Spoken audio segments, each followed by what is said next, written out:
Hello everyone, welcome to my first blog entry for a second language mythology class. My name is Michelle Nguyen. I'm currently a senior at University of Houston main campus. My major is teaching and learning, and I'm planning on becoming a math teacher for 4th to 8th grade. So here's a little info about myself. Both of my parents came from Vietnam, but I'm actually born in Houston, Texas. I'm an only child, but I spend a lot of time with my cousins, and I look up to them as my own siblings. Even though we have our separate lives to deal with, we still look out for each other thick and thin. And yes, I've come from a big family, and that usually means having a lot of family visits during the holidays and spending time with each other.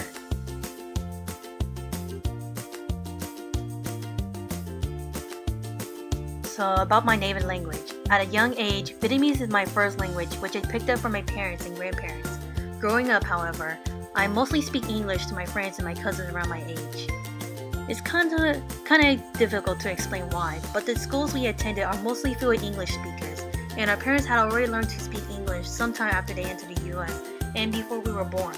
And because of that, it is difficult for me to retain my Vietnamese speaking skills, as well as trying to understand other people who can only speak Vietnamese. I can speak a little bit to my grandparents and sometimes to my parents, but that's about it. Currently, I can speak basic Vietnamese in a polite manner, and trying to work my way up so that I can speak fluently one day in the future. A few years before I entered college, I used to go to this Vietnamese school at least once a week that also doubles as a Catholic school called La Van. This is the place where I learned to read, write, and speak my first language.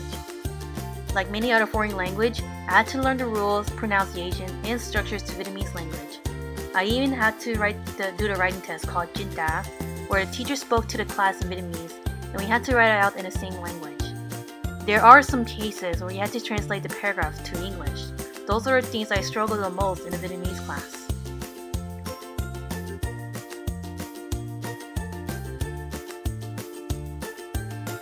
So when it comes to helping other people, such as ELL students adapting to a new language, at least it's best to start with understanding how multiple languages are structured, because they are completely different from each other, so that we can find out the strengths and weaknesses the ELL students need to work on. Not only that, understanding different languages will let us apprehend what the students are saying, and that we can come up with teaching methods to help them and effectively communicate with them. We must also take into consideration that the content area concepts are comprehensible to students at different English levels. Let's take math for example. Many of the mathematical terms have multiple meanings and sound effects such as rational, equality, values, and many more other terms involving math. Students may struggle with math concepts due to vocabulary terms, so we had to come up with strategies and teaching methods to help students understand the meaning behind the math terms and be able to use them when trying to learn the concepts. Most of the time, teachers will let students use word walls or graphic organizers in order to learn the vocabulary and understand how they are used in math. This is just one example of how students can learn a new language and apply them to the content area. The main thing is that eventually, students will be able to pick up the words they are familiar with, or they can easily remember, and sometimes we can use these words in our content area so that students will be able to understand the concepts in different languages. It is also important as teachers to form positive relationships with students who are learning to adapt to the new language. Without a doubt, these students are part of the community, regardless of their ethnicity, gender, beliefs, and/or social status. But at the same time, there are going to be cases where students are more likely to be intimidated when they first enter the classroom of their new country because they are afraid to make mistakes and be isolated from the classroom.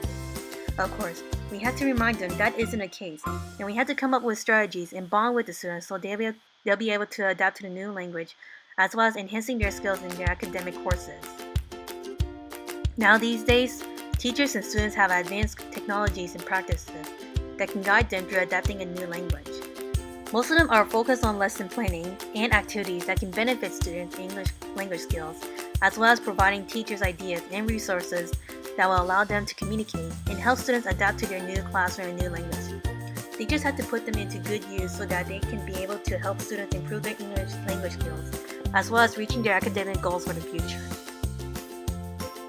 That is all I have for right now. I hope you all enjoy my first blog entry, and I'm looking forward to learn more about helping other students with their language skills in this classroom and provide knowledge in the future.